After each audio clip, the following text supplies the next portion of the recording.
What am I even talking about? Let me get out of here, man. These cicadas may be making me a little crazy. All right, 1, 2, 1, 2. Welcome back to my face and voice movie fans. Hope you guys and girls are having a fantastic day out there in the world. Thanks for stopping back by the channel to hang out with me. How y'all doing? I am Handsome Bald Man, movie reviews and news. And we're here to talk Alien Earth Episode 5, In Space No One Can. So I did a little prediction video talking about this one, so let's see if any of those predictions came true, if I can even remember what I said. Just right off the bat, thought this was a fantastic episode, best episode of the show so far. Great direction, great acting, really love the episode, so let's get right into it. 17 days out, we've got chaos on the ship, we've got the security officer, I guess that's left on duty, wakes up Morrow, brings him up to speed. We've had 2 officers on the ship get infected or get face hugged, and we're just kind of trying to figure out what happened. Turns out we've got someone running around the ship doing stuff, saboteur basically, so we do have an inside man, but it takes a little while for us to figure out who they are and what's going on. Now, while we're doing all that, we get all kinds of red herring and diversions and clues, and I couldn't figure out who the saboteur was. I just knew it was the captain. Now, in my predictions video, I mistakenly said that she was hooking up with the medical officer with the beard. It's not him. In fact, it's some other dude named Bronsky.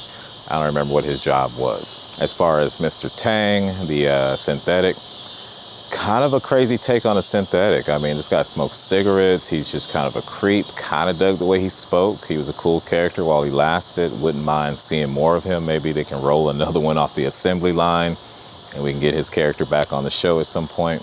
I wouldn't be mad at that. The other characters on the show, man, I dug them. You know, we still have dumb scientists, but it fits in lore with the franchise. And they kind of go, I guess, a little more in depth as far as explaining their actions. Damn near commendable trying to save that kid in the one scene where the space ticks are inside his body and they're trying to extract them, and they're just like, kind of F it. It's going to be what it's going to be. Let's try. And I thought that was kind of cool. Because we already know how they end up because we've seen the first episode where we find all the dead bodies, which that was a fun, cool game to play, you know, matching up the scenes with what we've already seen, so to speak.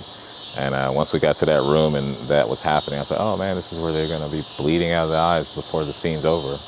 And yeah, so that was it. As far as the identity of the saboteur, once we get that information, never would have predicted it. If you predicted it, you're a badass detective, and I consider myself a true detective, and I couldn't even figure it out, man.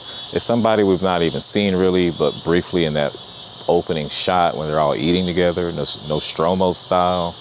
But it's this dude named Petrovich, and he's just kind of crashing out, you know, on these long ass missions. I imagine that probably happens no matter how much you try to prepare a person or screen these people. 65 years away from Earth, it's a long ass time, man, and you're gonna lose your mind at least 1 out of 5, I would think.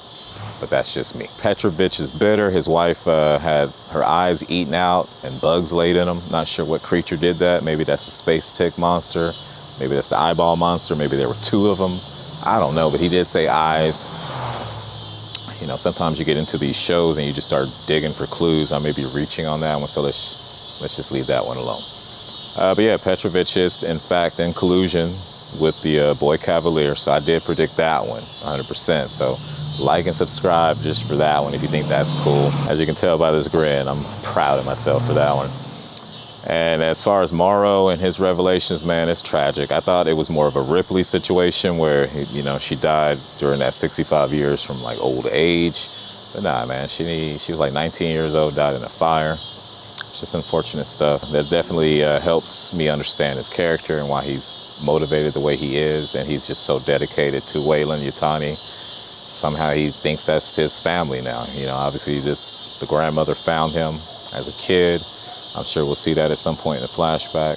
And without his daughter anymore, he doesn't have anyone else. So he's down all the way. Prodigy screwed him over. He knows who the boy Cavalier is. He's coming for him. Now, as far as the revelation we get with him going back to the fold of Yutani and they're going to give him an army, I don't know if that's the movie or show I want to see, but we'll see what they do with it.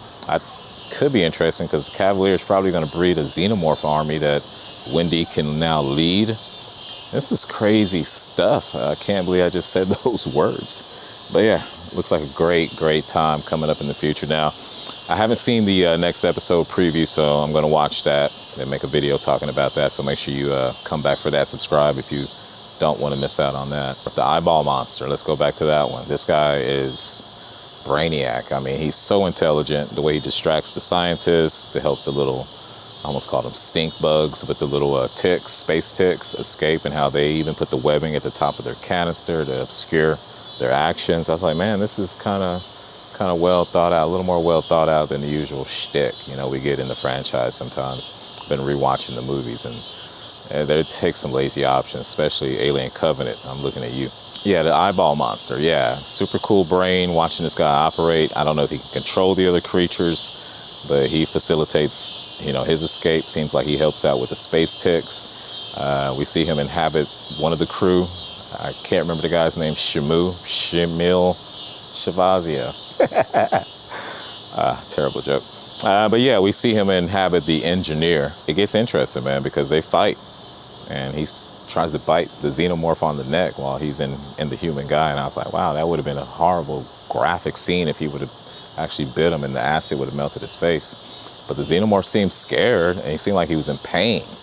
And then when he did finally shred the human body and the eyeball monster had to face him one-on-one, I mean, the xenomorph was in panic mode, man, and they made it seem like he wasn't successful, but there's always a chance he was. You know, the show is sometimes sneaky in that way. Well, something happened off screen, maybe they didn't show. We only have 3 more episodes left.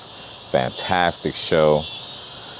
If this somehow ends and segues into Predator Badlands, I know that's a bit of a stretch, but I might pass out or faint, you know, enjoy if that does happen. So make sure you come back to hear that story. And that's it. I appreciate you guys and girls. Oh, wait, before I sign off, let me give the episode a rating. As far as the, you know, score for this episode, it was a 9 out of 10 for me. Definitely rewatchable. I think you can rewatch this like a little, you know, baby alien movie. It just felt like such a cool episode that I definitely use it to bring in people that are kind of on the fence, show them this episode. Then you can roll them right into episode 1. Then bring them right on into the fold. Appreciate you guys and girls stopping back by the channel to hang out with me. If you were entertained at all, drop that like and subscribe so we can hang out and do this again soon. And that's going to do it. Till next time, you guys and girls stay safe. Meantime, in between time, I'm going to hit you in your face. Bye. Hey.